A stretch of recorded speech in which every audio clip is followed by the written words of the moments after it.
Hello everyone. Today we are going to understand about heat capacity. The energy gained or lost during the heat exchange between the system and the surrounding can be stated in terms of heat capacity values. Heat capacity is the heat required by a body to raise its temperature by 1 Kelvin. If during the process the volume of a system remains constant, then it is called heat capacity at constant value, which is denoted by capital C small v. If the pressure remains unchanged, it is called heat capacity at constant pressure. It is denoted by capital C small p. For 1 mole of pure substance, these are called molar heat capacity at constant pressure Cp and at constant volume Cv.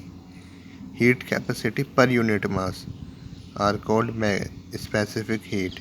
Heat capacity changes with temperature. This means that heat required to change the temperature by 1 Kelvin is different at different temperatures. Molar heat capacity and specific heat capacity are intensive properties, whereas heat capacity is an extensive property. Extensive property are those properties of a homogeneous system in which one is dependent on the amount of phase in the system, while for an heterogeneous system made up of several phases, the total value of an extensive property is equal to the sum of the contributions from various phases. And now intensive properties. An intensive property of a phase is independent of the amount of phase. Thus, refractive index, density, and pressure are intensive properties. However, if a system consists of several phases, then some of the intensive properties may be different. For example, density is an intensive property, but its value is different for ice and liquid water in equilibrium at 273.15 Kelvin. So now I think you can understand that heat capacity is if extensive property, then it means it is dependent on the amount of phase of the system, while molar heat capacity and specific heat capacity are independent of the amount of phase. 4.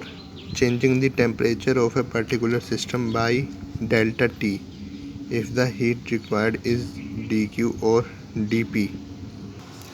Then we have Cv equal Ncv dash equal dqv upon dt, while Cp equal Ncp dash equal dqp upon dt, where N is the amount of the substance constituting the system.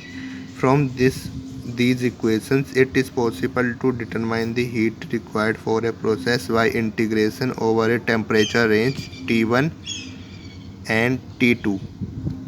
Hence, by integration, the CBDT from T1 to T2, or you can say integration of NCV dash dt from T1 to T2 equal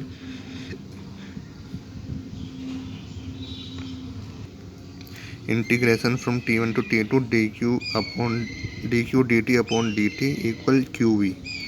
And in this similar way, by integrating Cp with respect to dt from T1 to T2, we get qp.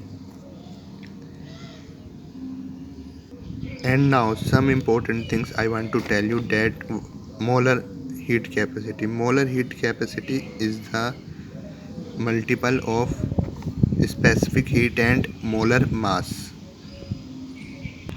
And you should also note one important thing, that Cp and Cv are heat capacities under constant pressure and constant volume. respectively for a given amount of phase. Cp bar and Cv bar or Cp bar and Cp dash are molar heat capacities under constant pressure and constant volume respectively. Note the bar above in Cp and Cv. Thank you. I hope you liked this video.